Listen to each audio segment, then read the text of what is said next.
یہ 4 سورسز ہیں جو عام طور پہ ہر شخص جانتا ہے۔ یہ جب کوئی بھی شریعت کا قانون اور کتاب و سنت کا یا اسلام کا کوئی بھی حکم جب ان 4 مصادر میں سے کسی ایک پر مبنی ہوگا، قرآن پر، سنت پر، اجماع پر یا قیاس پر، وہ تو ان اصولوں پر قائم ہی ہوگا جن کا ذکر ہم تفصیل سے کر چکے ہیں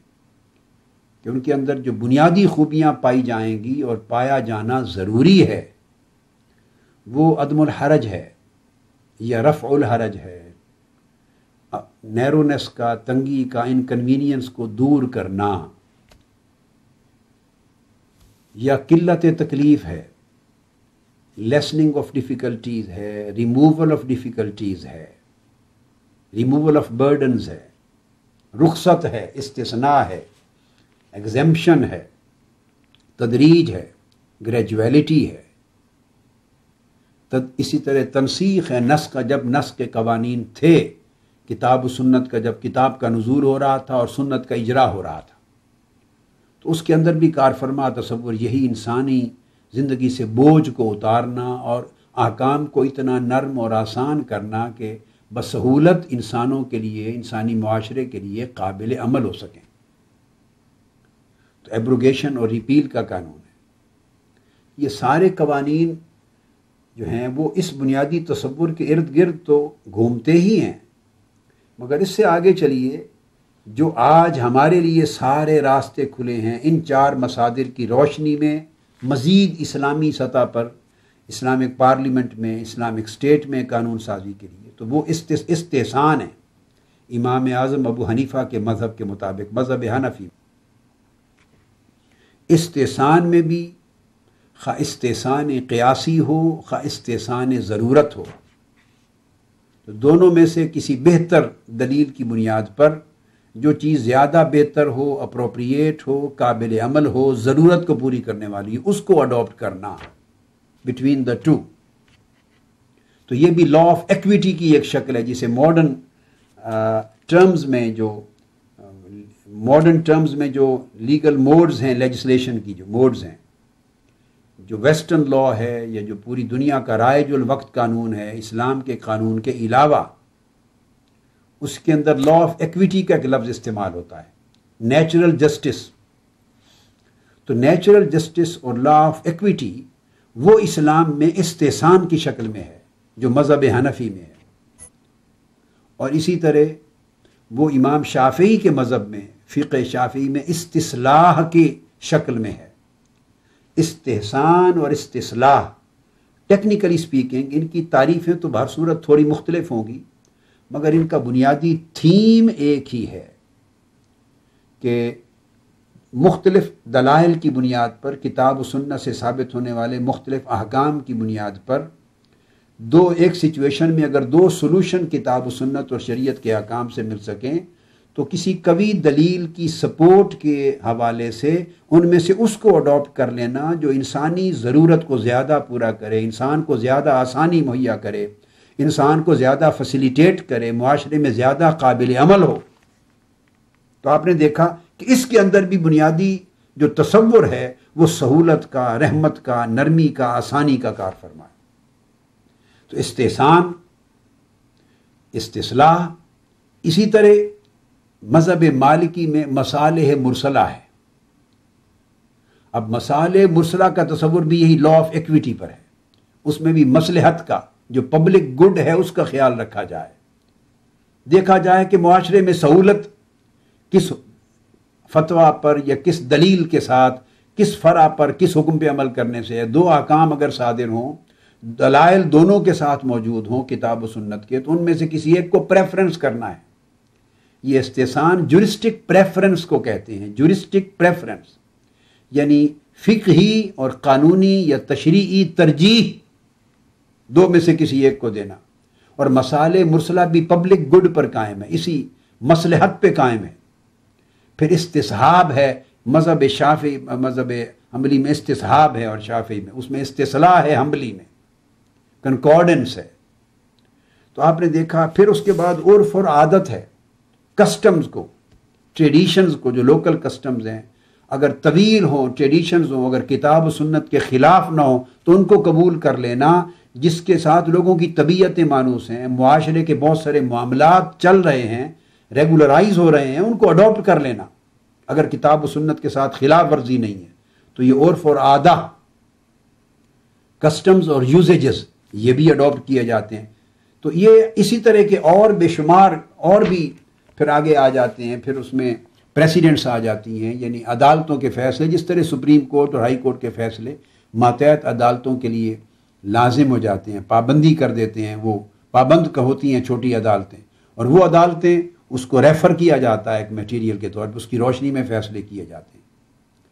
تو اس طرح کی یہ پریسیڈنٹس ہوتی ہیں، پھر لیجسلیشنز ہوتی ہیں، پھر پریکٹسز ہوتی ہیں گورنمنٹس کی، پالیسیز ہوتی ہیں، انٹرنیشنل ریلیشنز میں کنٹری ٹو کنٹری جو مختلف پریکٹسز جاری ہوتی ہیں، ان کا ساری چیزوں کے قبول کرنے کی گنجائش ہے، اور یہ سارے احکام اور قوانین شریعت کے دائرے میں آئیں گے۔ حالانکہ اسٹیٹس نے بنائے ہوں گے، پارلیمنٹ نے بنائے ہوں گے،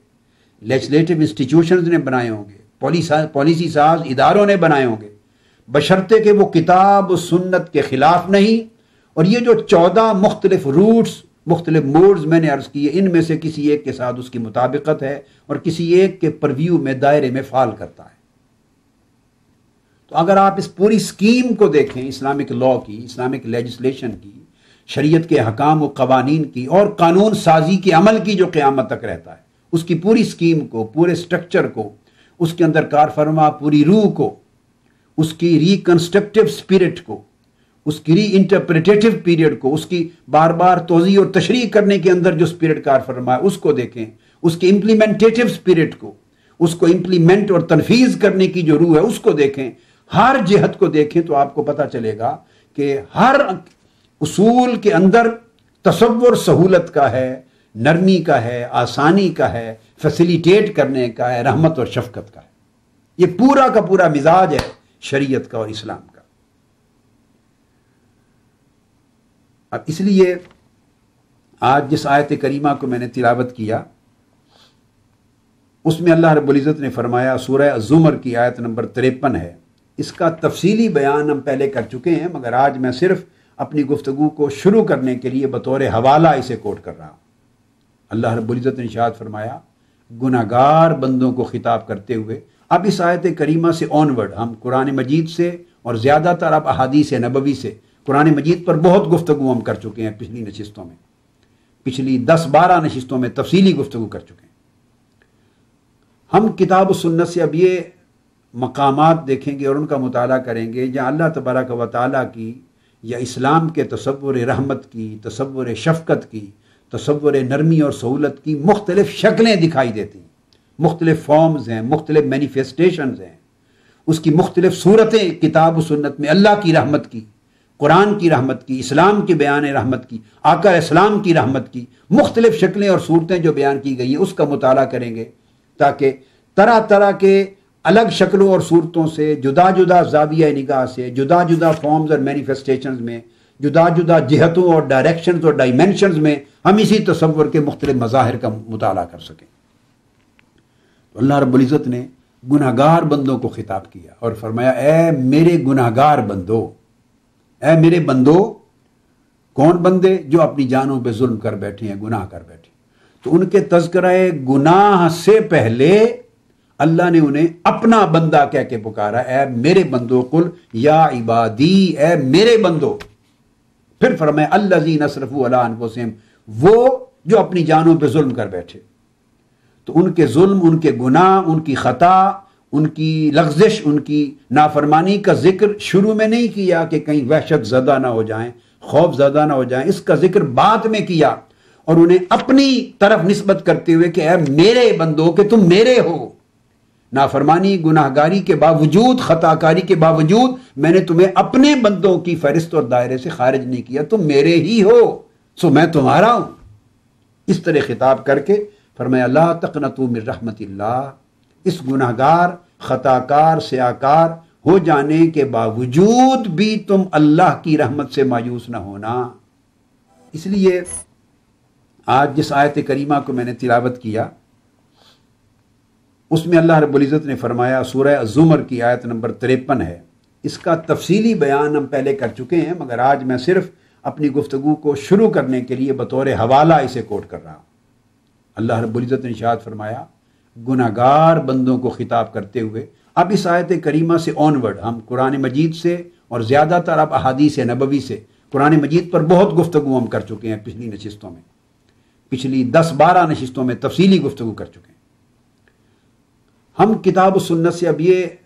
مقامات دیکھیں گے اور ان کا مطالعہ کریں گے جہاں اللہ تبارک و تعالیٰ کی یا اسلام کے تصور رحمت کی، تصور شفقت کی، تصور نرمی اور سہولت کی مختلف شکلیں دکھائی دیتی ہیں، مختلف فارمز ہیں، مختلف مینیفیسٹیشنز ہیں، اس کی مختلف صورتیں کتاب و سنت میں اللہ کی رحمت کی، قرآن کی رحمت کی، اسلام کے بیان رحمت کی، آقا اسلام کی رحمت کی مختلف شکلیں اور صورتیں جو بیان کی گئی ہیں اس کا مطالعہ کریں گے تاکہ طرح طرح کے الگ شکلوں اور صورتوں سے، جدا جدا زاویہ نگاہ سے، جدا جدا فارمز اور مینیفیسٹیشنز میں، جدا جدا جہتوں اور ڈائریکشنز اور ڈائمینشنز میں ہم اسی تصور کے مختلف مظاہر کا مطالعہ کر سکیں۔ تو اللہ رب العزت نے گناہگار بندوں کو خطاب کیا اور فرمایا اے میرے گناہگار بندو، اے میرے بندو، کون بندے؟ جو اپنی جانوں پہ ظلم کر بیٹھے ہیں، گناہ کر بیٹھے ہیں۔ تو ان کے تذکرہ گناہ سے پہلے اللہ نے انہیں اپنا بندہ کہہ کے پکارا، اے میرے بندو، قل یا عبادی، اے میرے بندو۔ پھر فرمایا الذین اسرفوا علی انفسہم، وہ جو اپنی جانوں پہ ظلم کر بیٹھے۔ تو ان کے ظلم، ان کے گناہ، ان کی خطا، ان کی لغزش، ان کی نافرمانی کا ذکر شروع میں نہیں کیا کہ کہیں وحشت زدہ نہ ہو جائیں، خوف زدہ نہ ہو جائیں، اس کا ذکر بعد میں کیا اور انہیں اپنی طرف نسبت کرتے ہوئے کہ اے میرے بندو، کہ تم میرے ہو، نافرمانی گناہگاری کے باوجود، خطا کاری کے باوجود میں نے تمہیں اپنے بندوں کی فہرست اور دائرے سے خارج نہیں کیا، تم میرے ہی ہو، سو میں تمہارا ہوں۔ اس طرح خطاب کر کے فرمایا لا تقنطوا من رحمت اللہ، اس گناہگار، خطا کار، سیاکار ہو جانے کے باوجود بھی تم اللہ کی رحمت سے مایوس نہ ہونا۔ ان اللہ یغفر الذنوب جميعا، اللہ تعالیٰ تمہارے سارے گناہ معاف کر دے گا۔ امید دلا دی، انہ هو الغفور الرحیم، بے شک وہ بہت بخشنے والا اور بہت رحم فرمانے والا۔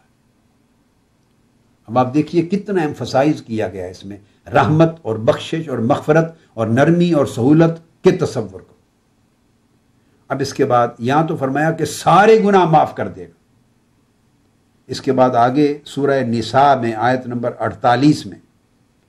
اللہ تبارک و تعالیٰ نے اس میں ایک استثناء کیا اور وہ فرمایا ان اللہ لا یغفر ان یشرک بہ،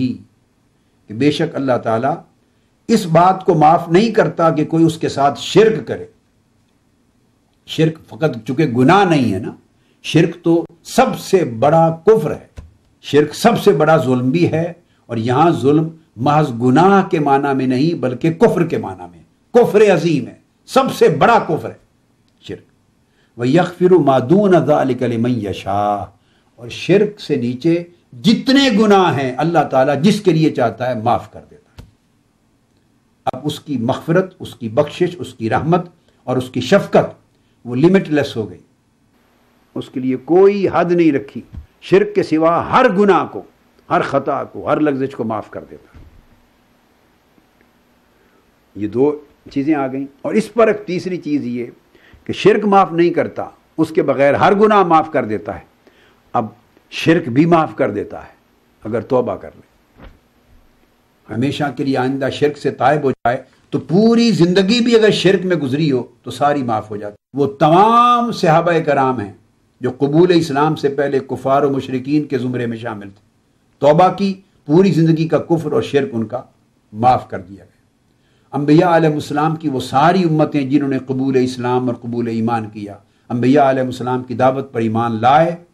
ہر چند کے پچھلی زندگی ساری ان کی کفر و شرک میں بیتتی تھی، مگر ایمان لانے کے بعد ان کا پچھلی زندگی کا شرک بھی معاف کر دیا گیا۔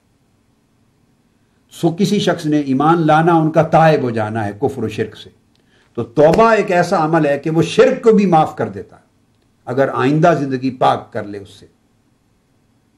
تو آپ نے دیکھا ایک فرمایا کہ سارے گناہ معاف کر دیتا ہوں، اب ان سارے گناہوں کو معاف کرنے کا جو مجدہ جاں فضا تھا، ایک عظیم خوشخبری تھی، ان اللہ یغفر الذنوب جمیعا، سارے گناہ چھوٹے ہوں یا بڑے، جس انتہائی درجے کے بھی ہو معاف کر دیتا ہوں۔ اب اس کا اطلاق ہو گیا۔